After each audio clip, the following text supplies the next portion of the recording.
지금 이 글을 읽고 계시는 당신, 모든 사람이 다 행복해 보이고 나만 힘든 것 같은 기분이 드나요? 새벽 3시, 세상이 가장 조용한 시간이죠. 대부분의 사람들이 잠들어 있고, 거리는 텅 비어 있고, 오직 당신만이 깨어 있는 것 같은 그런 시간. 그 시간, 당신은 습관처럼 스마트폰을 켜고 SNS를 보고 있습니다. 친구들의 행복한 사진들, 동료들의 성공담들, 인플루언서들의 완벽한 일상들. 화면 속 사람들은 모두 웃고 있어요. 모두 행복해 보이고, 모두 자신만만해 보이고, 모두 인생을 즐기고 있는 것 같아요. 그리고 그 순간 당신은 생각하죠. 왜 나만 이렇게 힘들까? 이런 경험 있으시죠? 저도 있어요. 우리 모두에게 있는 경험이에요. 먼저 말씀드리고 싶은 게 있어요. 혹시 지금 마음이 많이 무거우신가요? 아니면 뭔가 설명할 수 없는 공허함이 느껴지시나요? 이런 생각이 드셨다면 이 영상을 끝까지 보세요. 왜냐하면 지금 당신이 느끼는 그 외로움, 그것이 바로 착각이라는 걸 증명해 드릴 테니까요. 수많은 사람들이 같은 착각 속에서 살고 있다는 것을요. 자신만 우울하다고, 자신만 힘들다고, 자신만 이상하다고 생각하며 더 깊은 외로움 속으로 빠져들고 있다는 것을 말이에요. 사실 이 영상을 보는 순간에도 전 세계 수백만 명이 당신과 똑같은 생각을 하고 있습니다. 그런데 우리는 왜 혼자라고 느낄까요? 그 비밀을 지금부터 천천히 알아가 보겠습니다. WHO 통계에 따르면 전 세계 3억 명 이상이 우울증을 앓고 있습니다. 한국인 10명 중 1명이 평생 한 번은 우울증을 경험한다고 하죠. 이게 무슨 의미일까요? 당신이 지하철을 타고 출근할 때 그 칸에 있는 사람들 중 적어도 몇 명은 우울감을 느끼고 있다는 뜻이에요. 당신이 회사에서 회의를 할 때 그 테이블에 앉은 사람들 중 누군가는 마음이 무겁다는 뜻이에요. 그런데 왜 우리는 이것을 느끼지 못할까요? 왜 우리는 혼자라고 생각할까요? 우리는 모두 힘들어하면서도 그것을 숨기고 있어요. 그래서 서로의 아픔을 알지 못하는 거죠. 우리 사회가 침묵의 공모를 하고 있다는 점이에요. 우리는 모두 힘들어하면서도 그것을 숨기고 있어요. 우울하다는 것을 말하면 약해 보일 것 같고, 힘들다는 것을 표현하면 부담스러워할 것 같아서요. 그래서 우리는 모두 가면을 쓰고 살아가요. 직장에서는 전문적인 가면을, 친구들 앞에서는 유쾌한 가면을, 가족 앞에서는 든든한 가면을 써요. 정신분석학자 칼 융이 말한 페르소나라는 개념이 바로 이거예요. 우리가 사회에서 연기하는 역할, 사람들에게 보여주고 싶은 모습이죠. 문제는 이 페르소나가 너무 완벽해서 다른 사람들이 우리의 진짜 모습을 볼 수 없다는 거예요. 그리고 우리도 다른 사람들의 진짜 모습을 볼 수 없어요. 결국 우리는 모두 가면을 쓰고 서로의 가면을 보며 저 사람은 정말 괜찮아 보이는데 나만 이렇게 힘든가? 라고 생각하게 되는 거죠. 우리 모두는 사회적 가면을 쓰고 살아갑니다. 그 웃는 얼굴 뒤에 숨겨진 이야기를 우리는 모릅니다. 우울은 인간의 생존 메커니즘이었습니다. 위험을 감지하고 에너지를 보존하고 사회적 지지를 구하는 신호였죠. 현대 사회의 복잡성 속에서 이 고대의 시스템이 때로는 과도하게 작동하는 것일 뿐입니다. 뇌과학이 밝혀낸 사실. 세로토닌, 도파민, 노르에피네프린. 우울은 단순히 의지력 부족이 아닙니다. 뇌의 화학적 불균형이 만들어내는 현실적 경험입니다. 인간은 의미를 찾는 존재입니다. 의미를 찾지 못할 때 우울이 찾아오는 것은 너무나 자연스러운 일입니다. 정신건강에 대한 사회적 낙인 때문에 우리는 서로의 고통을 모른 채 살아갑니다. 하지만 조용히 들어보세요. 옆자리 동료의 깊은 한숨, 엘리베이터 안 누군가의 지친 표정, 카페에서 창밖을 바라보는 그 사람의 눈빛. 어느 순간부터 우리는 괜찮은 척하는 법을 배웠습니다.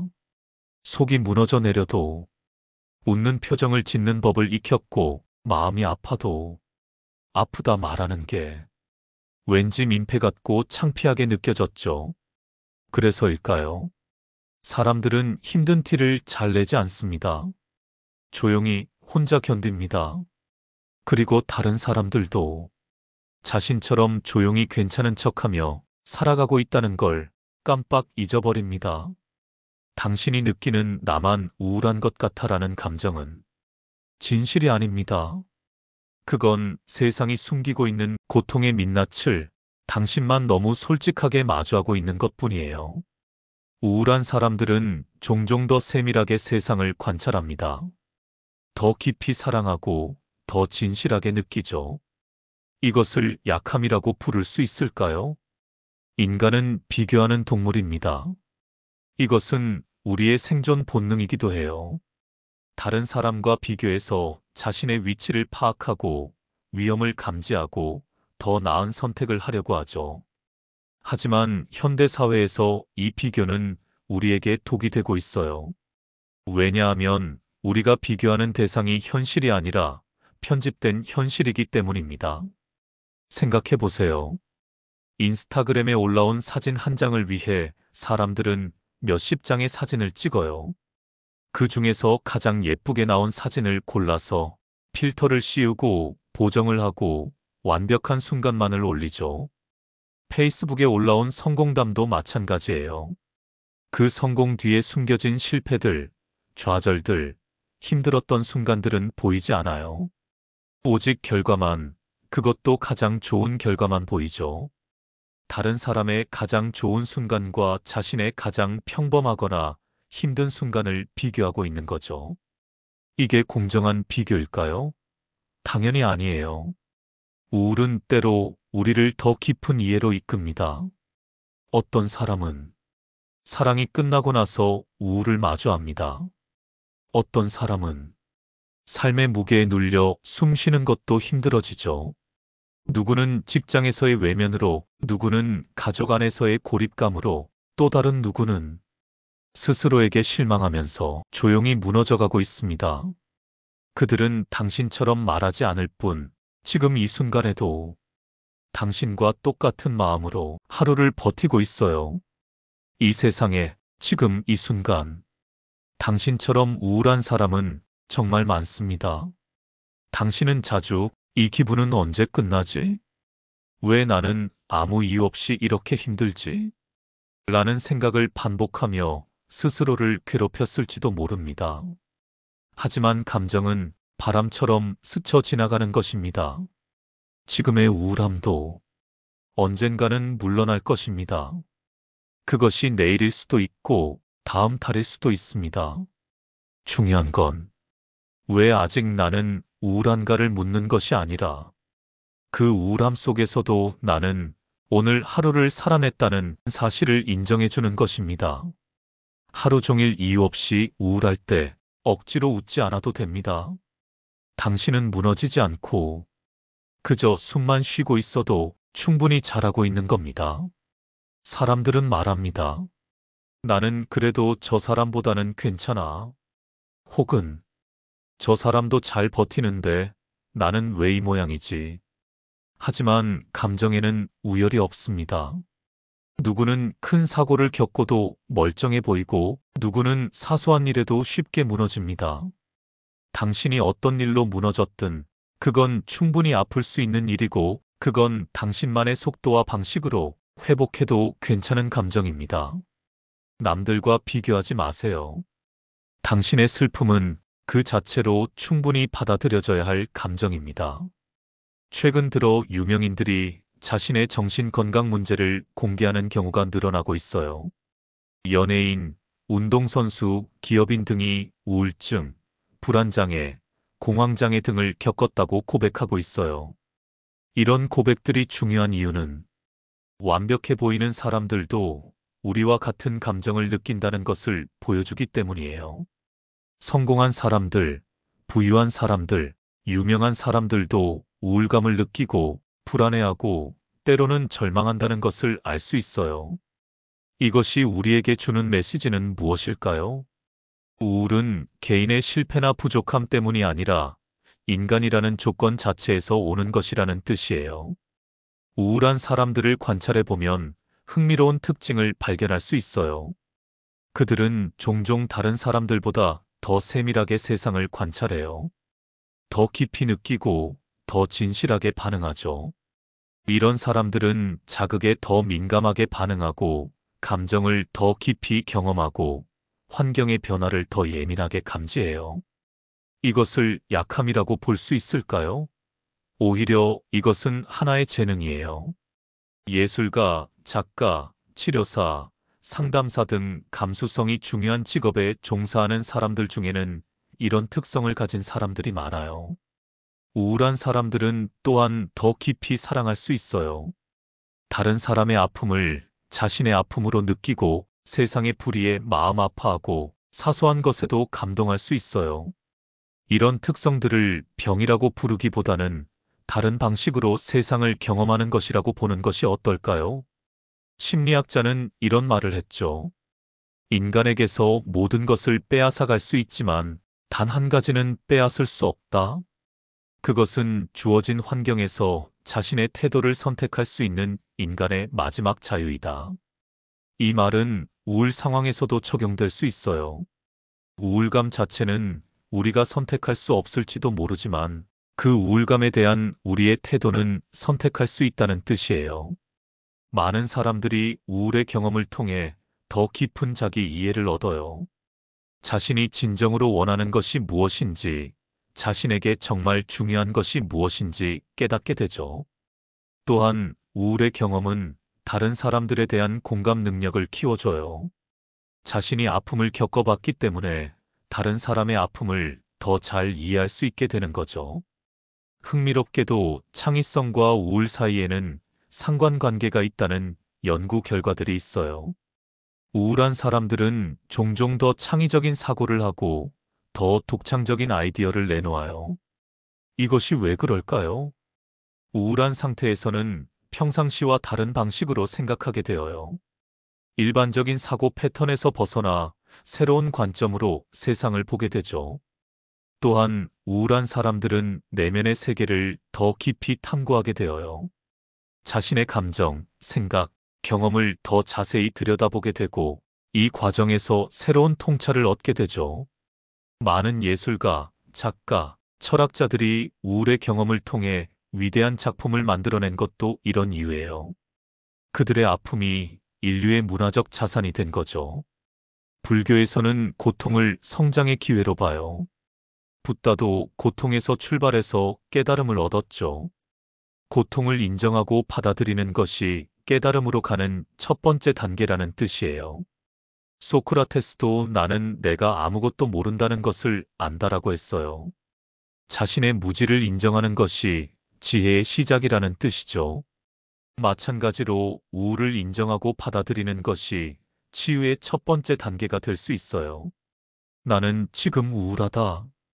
그리고 그것은 괜찮다라고 말할 수 있을 때 진정한 변화가 시작될 수 있어요. 우울은 고요한 방 안에서 커집니다.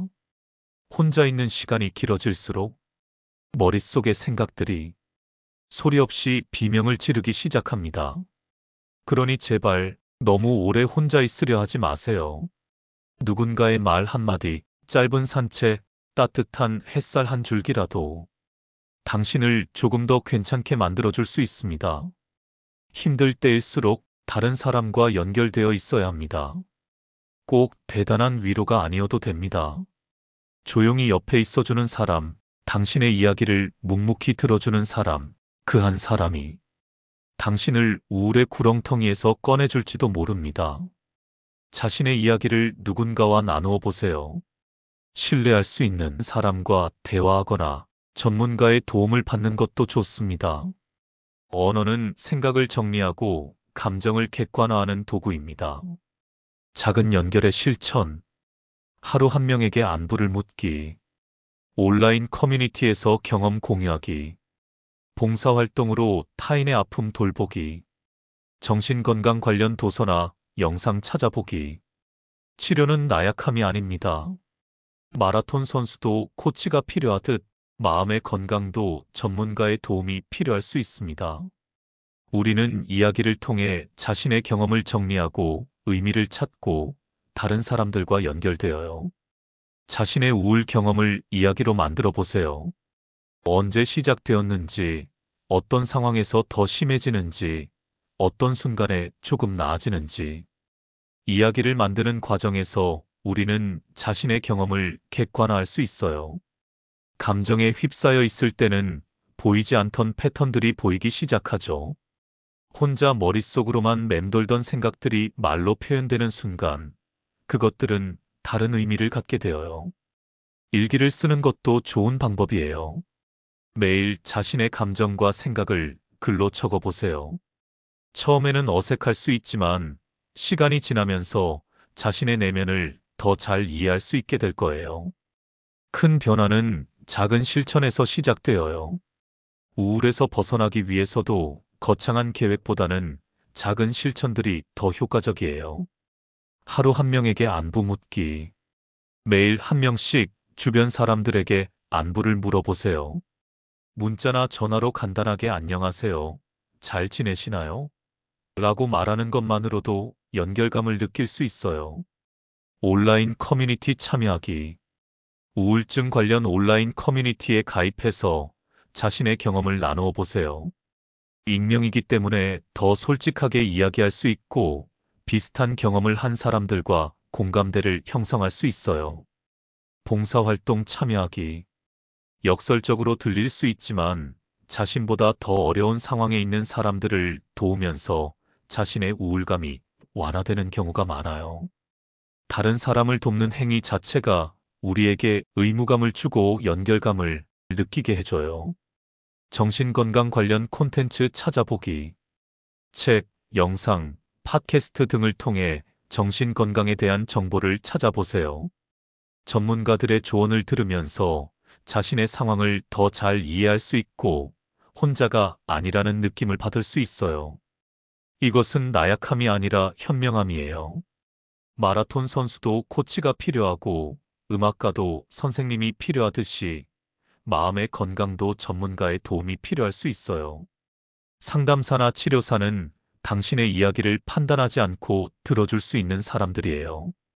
그들은 당신이 자신의 마음을 더 잘 이해하고 더 건강한 방법으로 감정을 다룰 수 있도록 도와줄 거예요. 약물 치료가 필요한 경우도 있어요. 앞서 말했듯이 우울은 뇌의 화학적 불균형과 관련이 있기 때문에 때로는 약물로 그 균형을 맞춰주는 것이 필요해요. 치료를 받는다고 해서 평생 약을 먹어야 하는 것은 아니에요. 많은 사람들이 적절한 치료를 통해 완전히 회복되어 정상적인 생활을 하고 있어요. 지금 이 순간 당신은 이 감정이 너무 커서 무서울 수도 있습니다. 하지만 생각해 보세요. 당신은 이 감정을 느끼고도 오늘 하루를 견뎠고 이 영상을 클릭할 정도의 힘과 용기를 가진 사람입니다. 울고 싶은 날은 울어도 됩니다. 아무것도 하고 싶지 않은 날은 쉬어도 됩니다. 하지만 기억하세요. 당신은 이미 수많은 무너짐 속에서도 다시 일어난 사람입니다. 그리고 이번에도 당신은 다시 일어날 수 있습니다. 우울할 때는 자기 돌봄이 특히 중요해요. 하지만 우울한 상태에서는 자신을 돌보는 것조차 어려워지죠. 우울을 경험한 사람들은 종종 다른 사람의 고통을 더 잘 이해해요. 자신이 아픔을 겪어봤기 때문에 다른 사람의 아픔에 더 민감하게 반응하고 더 진심으로 공감할 수 있게 되죠. 이것은 인간관계에서 매우 귀중한 능력이에요. 진정한 공감은 단순히 힘내세요라고 말하는 것이 아니라 상대방의 마음을 진정으로 이해하고 함께 아파하는 것이에요. 우울을 경험한 사람들은 이런 진정한 공감을 할 수 있어요. 우울의 경험은 우리를 더 진정성 있게 만들어요.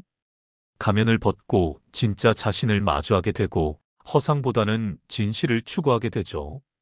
사회가 요구하는 성공이나 행복의 기준에 맞추려고 노력하다가 지쳐서 우울해진 사람들이 많아요. 하지만 이런 경험을 통해 진짜 나가 무엇인지, 진짜 행복이 무엇인지 깨닫게 되어요. 우울을 경험한 사람들은 피상적인 관계보다는 깊은 관계를 추구해요. 형식적인 대화보다는 진심 어린 대화를 원하죠. 이런 진정성은 더 의미 있는 인간관계를 만들어 나가는데 도움이 되어요. 우울의 경험은 우리의 가치관을 재정립하는 기회가 되기도 해요. 무엇이 정말 중요한지, 무엇을 위해 살아야 하는지 다시 생각해 보게 되죠. 많은 사람들이 우울을 경험한 후에 삶의 우선순위를 바꿔요. 돈이나 지위보다는 관계나 의미를 더 중시하게 되고, 경쟁보다는 협력을 선택하게 되죠. 이런 가치관의 변화는 더 만족스러운 삶을 살 수 있게 해줘요. 남들이 정해놓은 기준이 아니라 자신만의 기준으로 살아갈 수 있게 되니까요. 우울을 극복한 사람들은 강한 회복력을 갖게 되어요. 인생에서 어려움이 닥쳤을 때 다시 일어설 수 있는 힘을 기르게 되죠. 이것은 단순히 강해지는 것이 아니라 자신의 한계를 인정하고 도움을 구하는 법을 배우는 것이에요. 혼자 모든 것을 해결하려고 하지 않고 필요할 때 다른 사람에게 도움을 요청할 수 있게 되는 거죠. 또한 우울을 경험한 사람들은 자신만의 대처 방법을 개발해요. 스트레스를 관리하는 방법, 부정적인 생각을 다루는 방법, 감정을 조절하는 방법 등을 터득하게 되죠. 규칙적인 수면, 식사, 운동은 정신 건강의 기본이에요. 우울할 때는 이런 기본적인 것들조차 소홀해지기 쉬운데 의식적으로 노력해서 유지하는 것이 중요해요. 좋아하는 활동 찾기. 아무리 작은 것이라도 자신이 좋아하는 활동을 찾아보세요. 음악 듣기, 산책하기, 요리하기, 그림 그리기 등 무엇이든 좋아요. 이런 활동들은 우울한 기분을 전환시키는 데 도움이 되어요. 자신에게 친절하기. 우울할 때는 자신에게 더 가혹해지기 쉬워요. 하지만 이럴 때일수록 자신에게 친절해야 해요. 자신을 탓하는 대신 위로하고 자신을 비난하는 대신 격려해 주세요. 우울한 건 결코 당신이 이상해서가 아닙니다. 오히려 당신이 너무 섬세해서 너무 깊이 느끼는 사람이라서 그 감정이 남들보다 조금 더 진하게 찾아왔을 뿐입니다.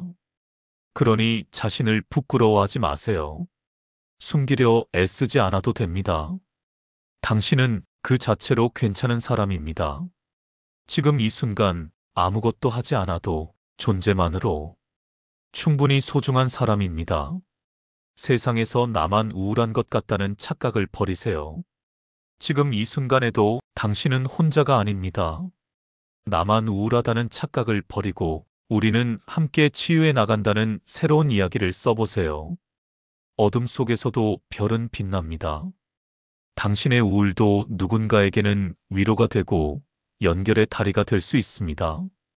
우울을 경험한 사람들은 종종 다른 사람의 고통을 더 잘 이해합니다. 이것은 인간관계에서 귀중한 능력입니다. 가면을 벗고 진짜 자신을 마주할 때 우리는 비로소 진정한 관계를 맺을 수 있습니다. 취약함을 공유하는 것은 깊은 유대감을 만듭니다. 니체는 나를 죽이지 못하는 것은 나를 더 강하게 만든다고 했습니다.